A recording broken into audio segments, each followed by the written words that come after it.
శుభోదయం అండి అందరికీ భోగి పండుగ శుభాకాంక్షలు. మా ఊరి చిన్నకేశవ స్వామి ఆలయంలో ప్రొద్దుటే అందరం కూడా భోగి మంటలు వేసుకున్నామండి.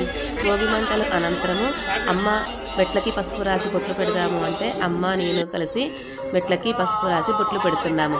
అలాగే ఉన్న మహిళా భక్తులు కూడా నేను కూడా పసుపు రాసి బొట్లు పెడతానమ్మా అనుకుంటా అందరం కలిసి ఆలయంలో ఉన్న మెట్లకి మెట్ల పూజ చేసేవాళ్ళు. కళ్యాణ మహోత్సవానికి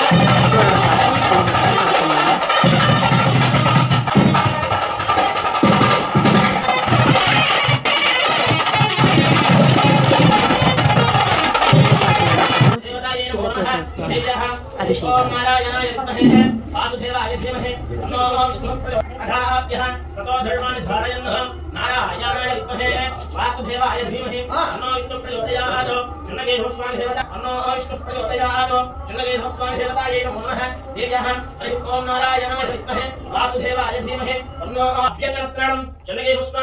तैला अभ्यंगन स्नानं समर्पयामि चन्द्रकेशव स्वामिनः तैला अभ्यंगन स्नानं परिकल्पयामि देव्याः चन्द्रकेशव स्वामिनः तैला अभ्यंगन स्नानं परिकल्पयामि देव्याः हरि ओम ह्रीं पधाविश्रमे विष्णुरूपाधाभ्यः ततो धर्माणि धारयन्नो तैलाभ्यंगन स्नानं ओम चन्द्रकेशव स्वामिने नमो नमः देव्याः नारायणाय विद्महे वासुदेवाय धीमहि तन्नो विष्णुः प्रचोदयात् तैलाभ्यंगन स्नानं करामि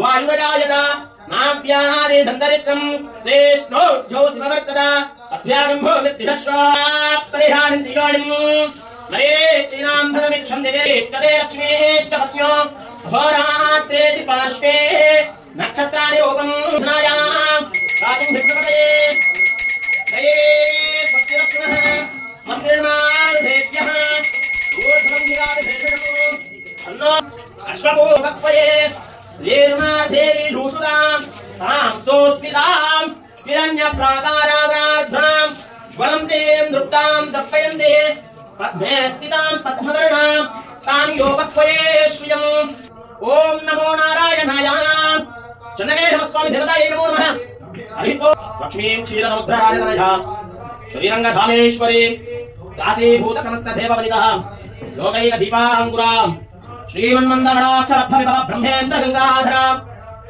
हरि ओं श्रीमते नारायणाय नमः दिव्यः गोविन्द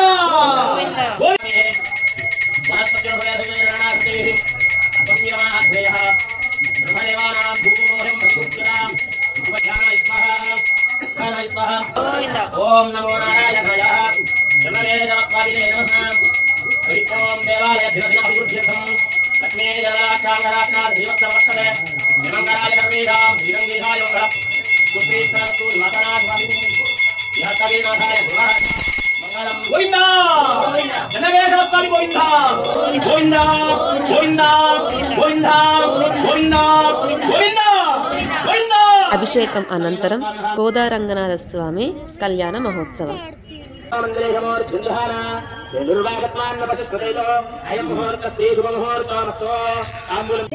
రెండు పండ్లు పక్క కర్పూరము ఆ యొక్క విష్పక్షేణ గణపతి దగ్గర పెట్టేసేయండి. తమలపాకు తొడిమెలు అరటి పండ్లు తొడిమెలు మీ వైపు ఉండాలి. हरि ओम विश्ववामभ्यां याधेये सर्वमंगल योस्मृणार्थं सां सर्वतो जयमंगलम्. हरि ओम देवीं भाजनजनय చేతిలో నీళ్లు పోసుకొని పక్కకు వదిలిపెట్టి 3 సార్లు నీళ్లు తాగి మరొకసారి చేతిలో నీళ్లు పక్కకు వదిలిపెట్టండి. ఆశమయాస్తౌ ప్రక్షాళయ. ఓం కేశవాయ స్వాహ, ఓం నారాయణాయ స్వాహ, ఓం మాధవాయ స్వాహ, ఓం గోవిందాయ నమః, ఓం విష్ణవే నమః, ఓం మధుసూదనాయ నమః, ఓం త్రివిక్రమాయ నమః, ఓం వామనాయ నమః, ఓం శ్రీధరాయ నమః, ఓం ఋషికేశాయ నమః, ఓం పద్మనాభాయ నమః, ఓం దామోదరాయ నమః, ఓం సంకర్షణాయ నమః, ఓం వాసుదేవాయ నమః, ఓం ప్రద్యుమ్నాయ నమః. శాచాః ఏతే భూమిధారక ఏతేషాం విరోధేన బ్రహ్మకర్మ समार्थे प्रणवस्य ब्रह्मर्षिः परमात्मा दैवी गायत्री छन्दः प्राणायामं చేయండి గంట కొడుతూ ఓం భూః ఓం భువః ఓం సువః ఓం మహః ఓం జనః ఓం తపః ఓం సత్యం దత్తవితుర్వరేణ్యం భర్గో దేవస్యమహి ధియో యో నః ప్రచోదయాత్ నమో జ్యోతిర్గోమృతం బ్రహ్మభూర్భవస్తు మమ పుష్పాలు అక్షతలు చేతులు పట్టుకోండి. భూమాత భృతక్షయకారక దేవ్యాహాం శ్రీ గోవింద గోవింద గోవింద 3 సార్లు గోవింద గోవింద అనుకోండి. మహావిష్ణోరాధ్యయ ప్రవర్తమానస్య అద్య బ్రాహ్మణః ద్వితీయ ప్రార్థే శ్వేతవరాహ కల్పే द्विशोदशा ధూపమాగ్రాపయామి, దీపం సందర్శయామి, నైవేద్యం సమర్పయామి. అక్కడ ఉన్నటువంటి విశ్వక్సేనుడి వద్ద నైవేద్యం ఖర్జూరము గాని అరటి పండు గాని ఫల నివేదన చేయండి. అగరవత్తులు పక్కకి పెట్టేసుకోండి. చక్కగా ఆ పండు మీద ఫలం మీద నీళ్లు చల్లి నైవేద్యాన్ని చూపెట్టండి. ఓం ప్రాణాయ స్వాహ, ఓం యానాయ దేవతత్వ పరివారాయ శ్రీమతే విశ్వక్సేనాయ నమః. ఓం సపరివారాయ శ్రీమతే విశ్వక్సేనాయ నమః. దేవ్యాః హరి ఓం కర్పూరమంగళ నీరాజనం. ఓం మానోహీగం జాతవేదోగామశ్వం ప్రజగద అభిప్రదగ్న ఆగహిష్యామ పరిపాతయా. శుద్ధాచమనీయం సమర్పయామి. తేన పుణ్యలోకేన విష్ణులోకం దేవ్యాః సపరివారాయ శ్రీమతే విశ్వక్సేనాయ నమః. జిత్తో పరమపదం సదా పశ్యంత కోరయః దివేవ చక్షురాదితం లక్ష్మేన భగవానికి. ఒకసారి ఆ విశ్వక్సేను ఒకసారి ఇట్లా కదిలించండి. మీరు పెట్టినటువంటి తమలపాకులు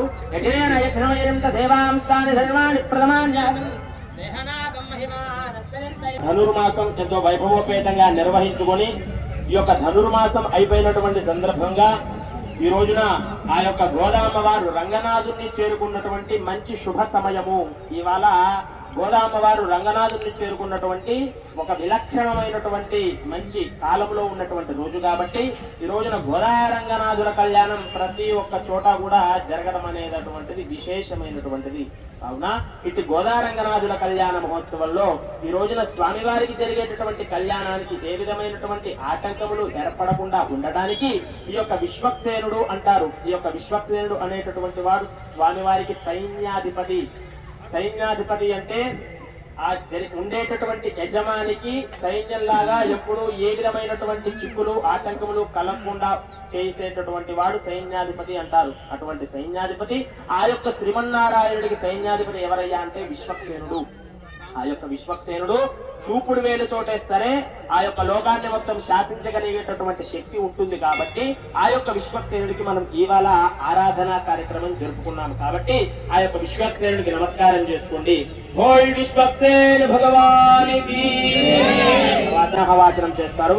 పుణ్యాహవచనము అంటే ఉండేటటువంటి స్థలము భౌతికంగా మనం ఈ యొక్క కార్యక్రమానికి కావలసినటువంటి పూర్వరంగంగా అన్ని ఏర్పాటు చేసుకున్నప్పటికీ కూడా మంత్రంతో శుద్ధి చేయడం అనేటటువంటిది ఒక విలక్షణమైనటువంటి సాంప్రదాయం. కాబట్టి ఒక బిందెలో నీటిని ఉంచి ఆ నీటి మీద ఒక కొబ్బరి ఆ యొక్క బోండాన్ని ఉంచి దాని మీద ఒక వస్త్రాన్ని ఉంచి అందులో పవిత్రమైనటువంటి దర్భ అనేటటువంటిది పాజిటివ్ శక్తిని ఏర్పరుస్తుంది. సైన్స్ పరంగా శాస్త్రపరంగా దర్భ అనేది స్వామివారికి ఉత్సవాలలో వినియోగిస్తారు. కాబట్టి ఆ యొక్క పవిత్రమైనటువంటి దర్భని ఆ యొక్క నీళ్లలో ఉంచి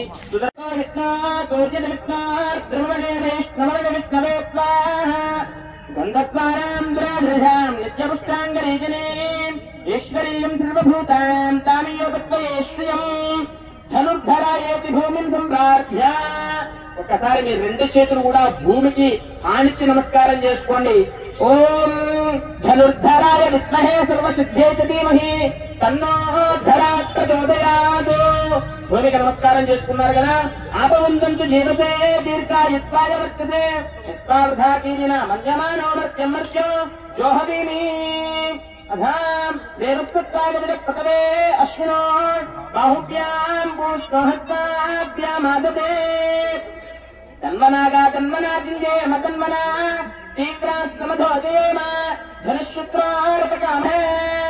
ఆపో వాయుదగం సర్వం విశ్వా భూతాన్యాప ప్రాణాపో ఆపో అన్నమాపో మృతమాపో సంభ్రాడాపో విరాడాపస్వరాడాపచ్చందాగుష్యాపో జ్యోతిగుష్యాపో యజోగుష్యాపో సుప్యమాపస్వరదా దేవత ఆపభూర్భువస్సువరాపవో ప్రభో యజ్ఞేషు చూత పల్లవాన్నిక్షిప్యా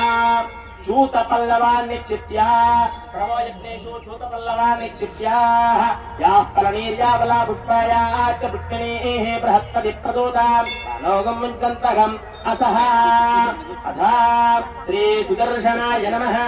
పరమధావస్తుదా మదనుగ్రహ కామ్యయావతార ఇహమతమంత్రోజయేరోం నమో నమః.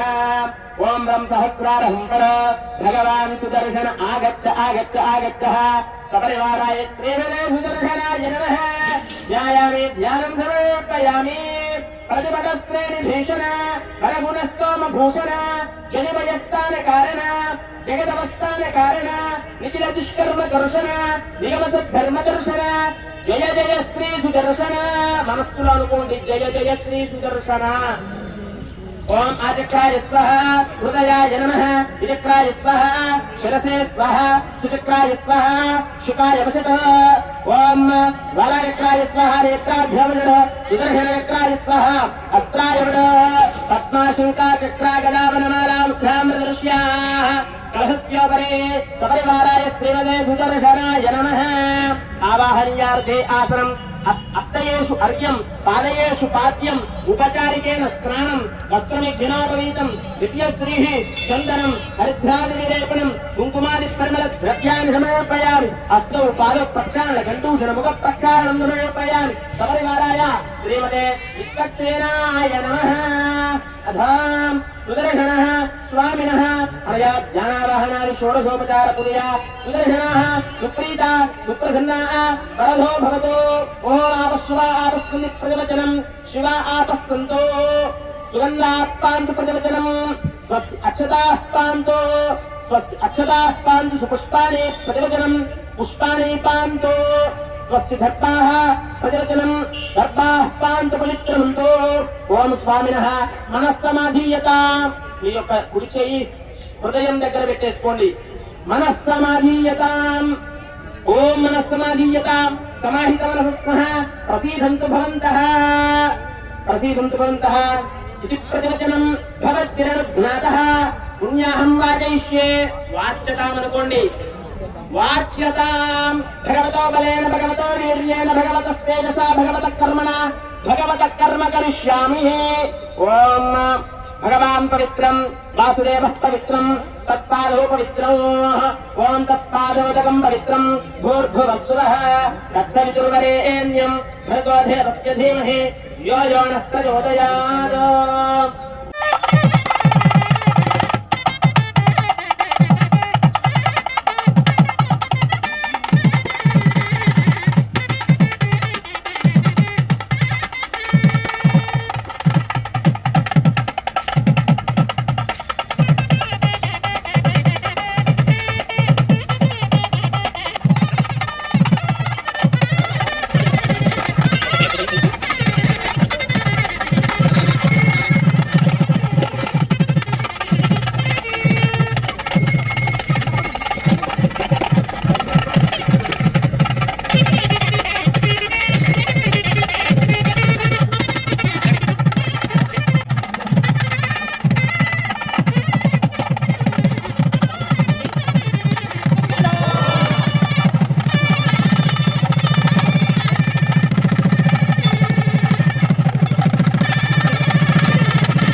చేశారు. ఈ యొక్క జలం చల్లుకోవడం వల్ల ఏమిటయ్యా అంటే ఈ మాంసపు ముద్దలో ఉన్నటువంటి ఈ శరీరము పూజకి పనికిరాదు. అవునా కదా? ఇదంతా కూడా మాంసమే. మాంసకృతులతో ఉన్నటువంటిది, రక్తంతో నిండి ఉన్నటువంటిది ఈ స్వామివారికి దీంతో మనం చేయాలి అంటే కేవలం అది యొక్క సాధన మాత్రమే. కానీ మన యొక్క పూజకి భగవంతుడు మన నుంచి స్వీకరించేది ఏమిటయ్యా అంటే మన యొక్క మంచి మనస్సు. ఆ యొక్క మంచి మనస్సునే స్వామివారు స్వీకరిస్తారు.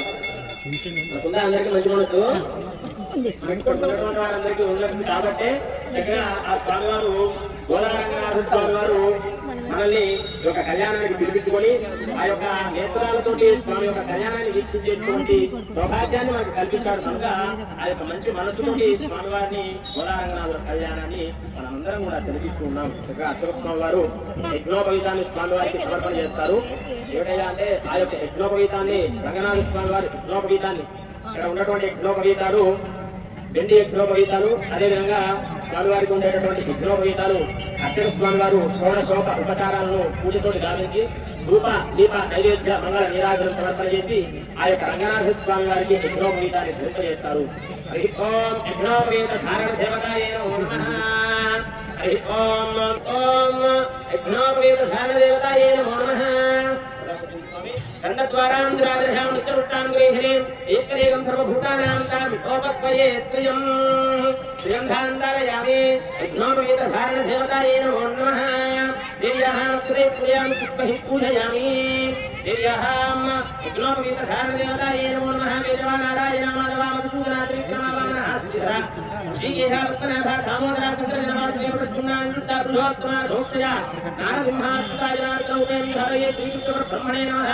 ధూపమాగ్రాపయామి దీపం సందర్శయామి. ధూపదీపానంతరం నైవేద్యం సమర్పయామి. యజ్ఞోపవీత ధారణ దేవతాయే నమో నమః. నైవేద్యం సమర్పయామి. మంగళ నీరాజనం సమర్పయామి. అర్చక స్వామివారు ఇక్కడి నుంచి యజ్ఞోపవీతాన్ని వెండి యజ్ఞోపవీతాన్ని చక్కగా చూపెడతారు. నమస్కారం చేసుకొని ఆ యొక్క గోదారంగనాథ స్వామి వారికి నమస్కారం.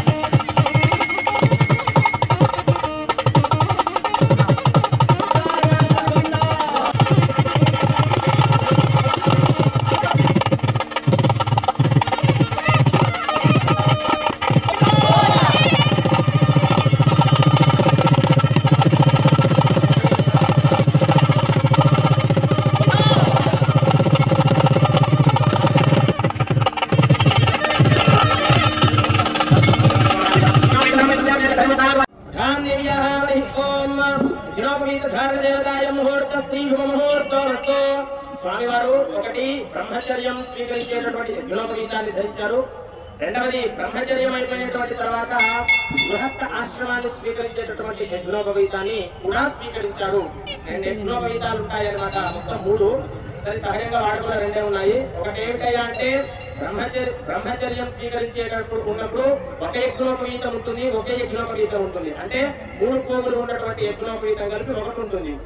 బ్రహ్మచర్యం అయిపోయినటువంటి తర్వాత మళ్ళీ ఆ యొక్క గృహస్థాశ్రమాన్ని స్వీకరించేటప్పుడు అంటే పెళ్లి అయ్యేటప్పుడు గృహస్థాశ్రమంలో ఉన్నటువంటి వాడు అంటే పెళ్లి అయినటువంటి వాడు, బ్రహ్మచారి అంటే పెళ్లి కానటువంటి వాడు. మళ్ళా గృహస్థాశ్రమంలోకి వెళ్ళేటప్పుడు మళ్ళా అతిథి వారు ఇంకో యజ్ఞోపవీతాన్ని ఇస్తారనమాట. అంటే గృహస్థాశ్రమాన్ని స్వీకరించేటటువంటి యజ్ఞోపవీతాలు కూడా స్వామివారు ధరించి ఉన్నారు. గోదారంగనాథ స్వామి గోవింద గోవింద. ఓం నిజహామ యజ్ఞోపవీత ధారణ అయం ముహూర్త శ్రీ ముహూర్తో పాద ప్రచారం కుర్యాత్. చక్కగా గోదారంగనాథ కళ్యాణ మహోత్సవ కార్యక్రమంలో స్వామివారికి ఆ యొక్క పాదాలు ప్రక్షాళన కార్యక్రమం ఉంటుంది. సహజంగా పెళ్లి చేసేటప్పుడు ఆ యొక్క అల్లుడి గారు పాలు కడగడం అనేది సర్వోత్తమైనటువంటి సాంప్రదాయం మన యొక్క హిందూ సాంప్రదాయం. కావున బ్రహ్మ కలిగినటువంటి పాదము ఆ యొక్క పాదము, ఫలితాలు మూపినటువంటి పాదము ఆ పాదమే. ఈ యొక్క చరాచర జగత్తుని కూడా పరిపాలించేటటువంటి పాదము ఆ పాదమే. అంతటి మహత్తరమైనటువంటి పాదాలని మనం ఈ రోజున స్వామివారి యొక్క ఆ యొక్క శట గోపురం అంటారు. ఆ యొక్క శటారి మీ దగ్గరకు వస్తుంది. చక్కగా మీ యొక్క స్వయంగా చేతులతోటి ఆవు పాలు ఉంటాయి కదా, చక్కగా పాలు తీసుకోండి. మీ దగ్గరికి శటారి వస్తుంది. చక్కగా పాల ప్రక్షాళన చేస్తూ ఉండండి. నమస్కరంతాయ సహస్రమూర్తయే సహస్రపాదాక్షి శిరోరుబాహవే సహస్రనామ్నే పురుషాయ రాష్ట్రే సహస్రకోటి యుగధారిణే నమః. ఓం నమస్కరంతాయ సహస్రమూర్తయే సహస్రపాదాక్షి శిరోరుబాహవే సహస్రనామ్నే పురుషాయ రాష్ట్రే సహస్రకోటి యుగధారిణే నమః. శ్రీ సహస్రకోటి యుగధారిణే నమః. పాద ప్రక్షాళన చేసి మీ దగ్గరికి వస్తారు. తాంబాలం పట్టుకుని ఆ తాంబాలను మీరు తెచ్చినటువంటి పాలు పోస్తూ చక్కగా పాదాలని ప్రక్షాళన చేయండి. ఓం నమస్కరంతకోటి యుగధారిణే నమః. శ్రీ సహస్రకోటి యుగధారిణే నమః. స్వామివారి పాద ప్రక్షాళన చేస్తున్నాము. మరి ఈ యొక్క కాలు కడిగేటప్పుడు మనం ఎంచుకునేటటువంటి ఆ యొక్క అల్లుని మనం ఎంచుకోవటం దాంట్లో ఉంటుంది కాబట్టి మనం ఎవరిని ఎంచుకుంటున్నాము అనేటటువంటి ప్రధానం. కాబట్టి మరి ఈ రోజున ఆ యొక్క మనమంతా కూడా అమ్మ తరపు వంటి వారము, మనమంతా కూడా అమ్మ వైపు ఉన్నటువంటి వారం. కాబట్టి మరి కన్యాదానం చేస్తారు. అమ్మవారి వైపు ఉన్నటువంటి వారు కన్యాదానం చేస్తారు, కాళ్ళు కడుగుతారు. మరి మనమంతా కూడా ఆ యొక్క గోదామ్మవారిని రంగనాథుడికి ఇవ్వాలి అంటే రంగనాథుడి యొక్క వంశం ఏమిటి అనేది మనం తెలుసుకోవాలి. ఎందుకంటే మనం పెళ్లి చేసేటప్పుడు సాధారణంగా ఎంచుకునేటటువంటి అల్లుడు ఎక్కడి వాడు, ఎక్కడి నుంచి వచ్చాడు, ఏం చేస్తాడు, ఈ యొక్క భాషలో చెప్పాలి అంటే ప్యాకేజీ ఎంత అనేది చూస్తారు కదా. చూస్తారా ఈ కాలంలో ప్యాకేజీ ఎంత, 9K 10K ఇవన్నీ చూస్తారు కదా. కానీ ఆ రోజుల్లో ఆ యొక్క విష్ణు చిత్ర వారు ఆ యొక్క స్వామిని ఎంచుకునేటప్పుడు స్వామివారి యొక్క వంశం ఏమిటి అని తెలుసుకోవాలి అంటే స్వామివారి యొక్క వంశం చెప్తున్నారు మన యొక్క శాస్త్రము. చతుస్సాగర పర్యంతంలో బ్రాహ్మణేభ్యః శుభం భవత్, చతుస్సాగర పర్యంతంలో బ్రాహ్మణేభ్యః శుభం భవత్. పరం వ్యూహ విభవ అంతర్యామి అర్చావతార పంచారుషేయ ప్రవరాన్విత పరం బ్రహ్మణోత్రోద్భవాయ ఆదినారాయణ శర్మణోనప్తే చతుస్సాగర పర్యంతంలో బ్రాహ్మణేభ్యః శుభం భవత్. పరం వ్యూహ విభవ అంతర్యామి అర్చావతార పంచారుషేయ ప్రవరాన్విత పరం బ్రహ్మణోత్రోద్భవాయ వైకుంఠనాథ శర్మణోత్రాయ చతుస్సాగర పర్యంతంలో బ్రాహ్మణేభ్యః శుభం భవత్. పరవ్యూహ విభవ అంతర్యామి అక్షావతార మంజారుషేయ ప్రవరాన్విత పరబ్రహ్మగోత్రోద్భవాయ వ్యూహ వాసుదేవ శర్మణ పుత్రాయ చతుస్సాగర పర్యంతంలో బ్రాహ్మణేభ్యః శుభం భవత్. పరవ్యూహ విభవ అంతర్యామి అక్షావతార మంజారుషేయ ప్రవరాన్విత పరబ్రహ్మగోత్రోద్భవాయ. శ్రేయటువంటి క్రియ అంటే పని. ఆ పని ఒక్కొక్క పని ఒక్కొక్క విధంగా ఉంటుంది. ఒక్కొక్క పని ఒక్కొక్కరు ఒక్కొక్క విధంగా చేస్తారు.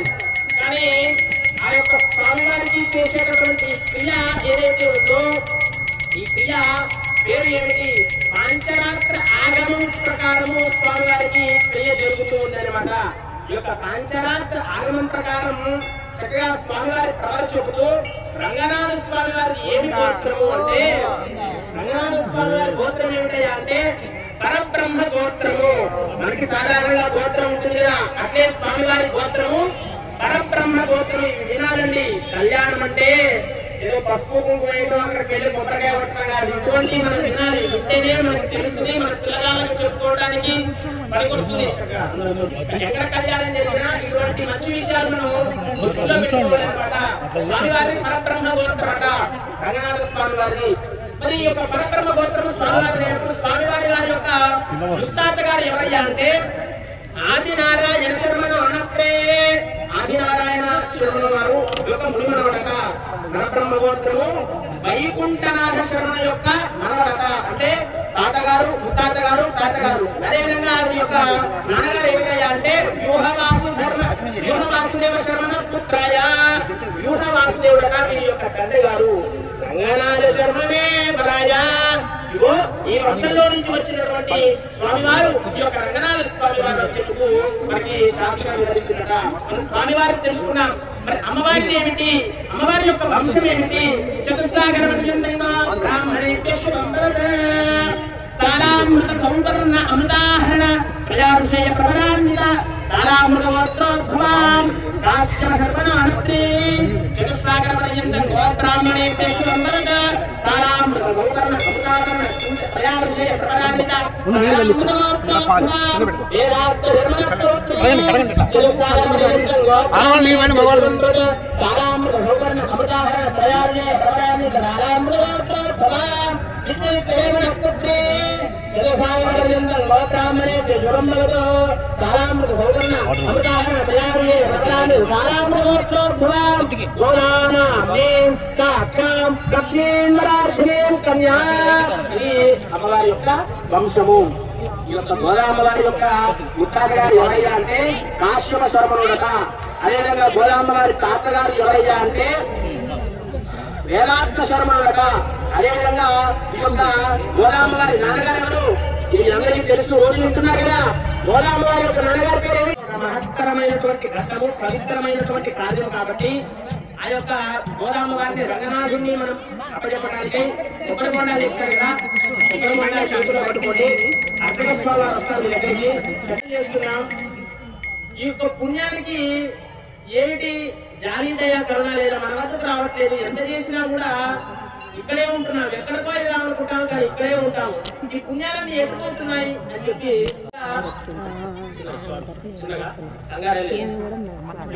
హస్తినాపురానికి ఏం చేశారట? హస్తినాపురానికి ఏం చేసినటువంటి తర్వాత ధృతరాష్ట్రుడు శోక సందర్భంలో ఉన్నాడు అనమాట. ఎంతటి దుఃఖం అంటే ఆ దుఃఖం అంతా కూడా మనసులో దుఃఖిస్తున్నాడట. కృష్ణుడు వస్తున్నాడు అట్నుంచి.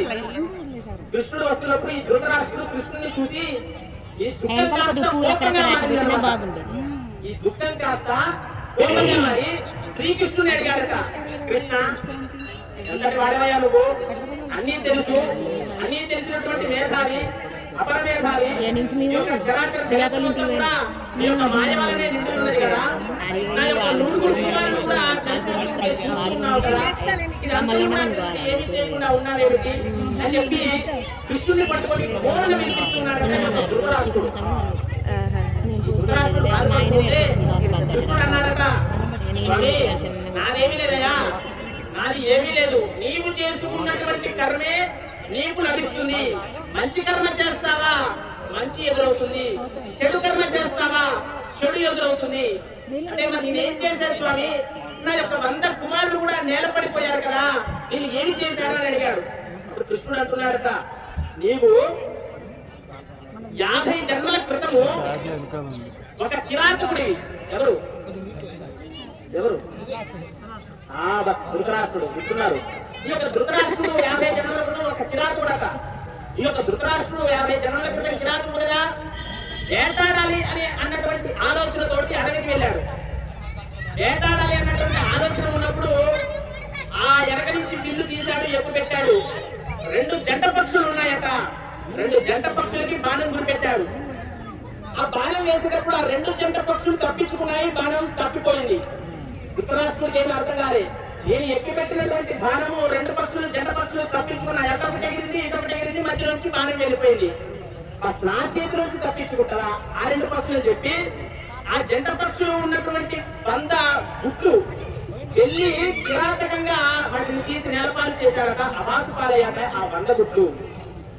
ఆ పాప ఫలితం ఇప్పుడు నిన్ను ఇవాళ వెంటాడింది.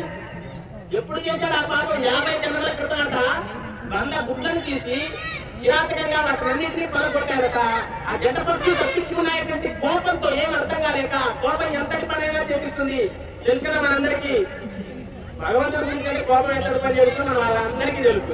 కాబట్టి ఆ కోపంలో ఏం అర్థం కాక 100 గుడ్లని కూడా కిరాతకంగా పొడిచి పొడిచి చికారు చేశాడు. అందుకే స్వామి ఆ కర్మ నిన్ను ఇప్పుడు వెంటాడింది. అందుకే నీ యొక్క 100 కుమారులు కూడా ఇవాళ నేల మీద పడిపోయారు అని చెప్పి కృష్ణుడు చెప్పాడు. అప్పుడు ధృతరాష్ట్రుడు అన్నాడట, స్వామి శ్రీకృష్ణ, ఏ భగవాన్ నీవు చెప్పావు కదా కర్మ ఎప్పటికైనా వెంటాడుతుంది అని చెప్పావు కదా, మరి కర్మ వెంటాడినప్పుడు 50 జన్మల దాకా ఎందుకు వేసి ఉండాలి? ఎప్పుడో దీనికి నాకు గుణపాఠం చెప్పి ఉండాల్సింది కదా, ఇప్పుడే ఎందుకు నాకు ఇట్లా జరగాలి అంటే కరెక్ట్ ప్రశ్న అడిగావు ధృతరాష్ట్ర. నీవు మంచి ప్రశ్న అడిగావు, దానికి సమాధానం చెప్తా. నీకు 50 జన్మల క్రితం జరిగినటువంటి కర్మ 50 జన్మల తర్వాత ఇవాళ ఎందుకు వెంటాడింది అంటే 100 మంది కుమారుడు కలగాలి అంటే ఎంత పుణ్యం చేసి ఉండాలో అంత పుణ్యం 50 జన్మల నుంచి చేసుకుంటూ వస్తూ ఉన్నావు. ఈ యొక్క 50వ జన్మలో నీకు 100 మంది కుమారులు కలిగేటటువంటి పుణ్యం ఇవాళ చేసుకున్నావు కాబట్టి 100 మంది కుమారులు కలిగేటటువంటి పుణ్యం నీకు ఇవాళ ఉంది కాబట్టి 100 మంది కుమారులు కన్న తర్వాత ఆ పాపం నీకు ఇవాళ పనిచేయడం మొదలుపెట్టింది. అంటే 50 జన్మల నుంచి చేస్తున్నటువంటి ఆ పుణ్యం వలన 50 జన్మల తర్వాత ఈ యొక్క ధృతరాష్ట్రుడికి 100 మంది కుమారులు కలిగాలట. అందుకని అప్పుడు చేసినటువంటి పాపం ఇప్పుడు వెంటాడింది. కాబట్టి మనం చేసేటటువంటి కర్మల మీద మన యొక్క జీవన విధానం ఆధారపడి ఉంటుంది. కాబట్టి మనకి చెప్తారు కదా, సత్కర్మ విష్ణు సత్ఫలితం, దుష్కర్మ ఫల దుష్ఫలం అని చెప్తూ ఉంటారు కదా. కాబట్టి మంచి కర్మల్ని మనం చేసినట్లయితే అది ఇవాళ మనకి అందకపోవచ్చు, కానీ ఈ శరీరం నుంచి జీవుడు ఎప్పుడొకప్పుడు ఈ శరీరం నుంచి వెళ్ళిపోయినటువంటి తర్వాత అప్పుడు ఆ కర్మ పనిచేయడం ప్రారంభమవుతుంది. కాబట్టి మనం ఇవాళ ఈ యొక్క గోదారంగనాథుల కళ్యాణ మహోత్సవంలో ఇవన్నీ కూడా మంగళకరమైనటువంటి క్రియాకలాపాలు. కాబట్టి మనం భక్తి శ్రద్ధలతో ఆ స్వామిని సేవించుకుంటాం. స్వామి వారు మనకి ఇవ్వాలి, లేకపోతే ఇవ్వాలి మన దగ్గర నుంచి తెస్తాం. ఆ స్వామికి మనం ఇవ్వాలి, ఆ స్వామి మనకి ఇవ్వాలి, మన స్వామికి ఇవ్వడం కాదు. లక్ష్మీ సమేతుడైనటువంటి శ్రీమన్నారాయణుడు మనకి దానం ఇవ్వాలి తప్పితే మనం స్వామి వారికి ఇచ్చేటటువంటి వాళ్ళని కాదు. అది మనం జ్ఞాపకం పెట్టుకోవాలి. కొంతమంది తెలియక పాప స్వామి ఇవే చేశాం స్వామి, అదంతా మాకు కష్టపడి చేశామని చెబుతూ ఉంటారు. ఆ స్వామి ఆ వ్యక్తితో చేయించుకున్నాడు తప్పితే ఆ వ్యక్తి ఎప్పుడు స్వతహాగా చేయలేదు అని చెప్పి మనకి శాస్త్రం. కాకపోతే ఆ స్వామి ఎవరితో చేయించుకోవాలి, ఎప్పుడు చేయించుకోవాలి, ఎక్కడ చేయించుకోవాలి, ఏ విధంగా చేయించుకోవాలి అనేది ఆ స్వామి మనలో ఉండి మనతో చేయించుకోవాలి తప్ప మనం ఏమాత్రం కూడా స్వామి గారికి చేసేటటువంటి వారం కాము. అది మనం జ్ఞాపకం పెట్టుకోవాలి. ఇది సుముహూర్తే సావధాన, కులగ్నే సావధాన, లక్ష్మీనారాయణ ధ్యాన సావధాన. శ్రీ లక్ష్మీ కమలాలయార సుమతే రామాయణ ద్రక్షణే కళ్యాణే రకలే ఉత్తరే జగదయా భాగ్యానుకందాయిని శోభాంగి విమలేశ్వరి విమలిని నారాయణి శ్రీ సతీ పాయాన్నో భగవాన్ పురాణ పురుష పురుషా సదా మంగళం. సావధాన సుముహూర్తే సావధాన, కులగ్నే సావధాన, లక్ష్మీనారాయణ ధ్యాన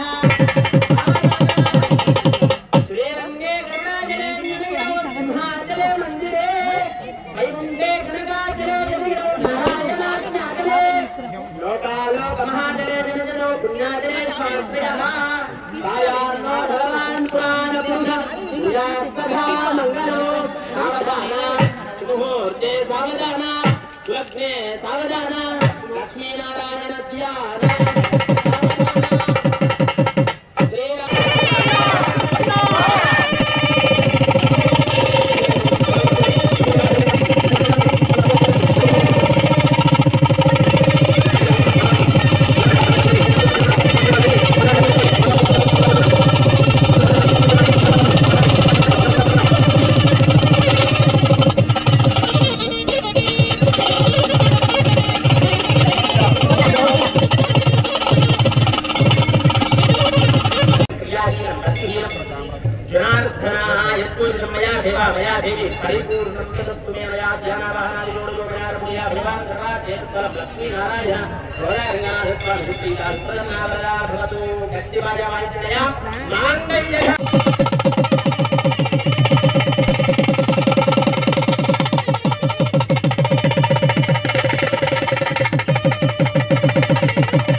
అయిన తర్వాత దండల మార్కెట్ అయిన తర్వాత అందరికి అక్షర ఇస్తారు. అక్షర స్నానంతో అది తీసుకొని మీరు బయలుదేరారు. తలంబ్రాలు ఇక్కడ కాబట్టి మీరందరూ కూడా గమనించవచ్చు.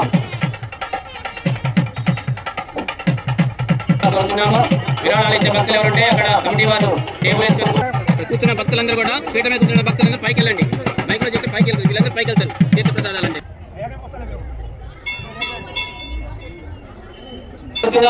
అలాగే ఇక్కడికి రోజు ఇక్కడికి ఇచ్చేసి పేరు చేయడం జరిగింది. పేరు పిలిచిన వారికి ఇక్కడికి ఇచ్చేసి ఒక కమిటీ వారి తరఫున ఈ యొక్క చీరలు ఇవ్వడం జరుగుతుంది. వారికి చీరలు తీసుకున్నారని చెప్పి మనము కూడా వారి కంటే ముందు చేసి ఈ యొక్క ధర్మ కార్యక్రమం పాల్గొంటే మనకి కూడా చీరలు వస్తాయని అమ్మవారి.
పదకొండు మంది దంపతులతో చిన్నకేశవ స్వామి కళ్యాణం రంగరంగ వైభవంగా జరిగింది. ధనుర్మాసం నెల రోజులు ఉదయం పూట తిరుప్పావై వచ్చిన మహిళా భక్తులందరికీ కూడా చీరలు ఇస్తానని వెంకటేశ్వరరావు గారు అనుకొని అందరు మహిళలకు చీరలు పంపిణీ చేశారు.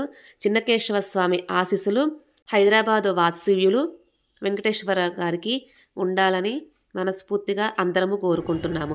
భోగిపళ్ళ కార్యక్రమం కూడా జరిగిందండి మా చిన్నకేశవ స్వామి ఆలయంలో. జై శ్రీమన్నారాయణ.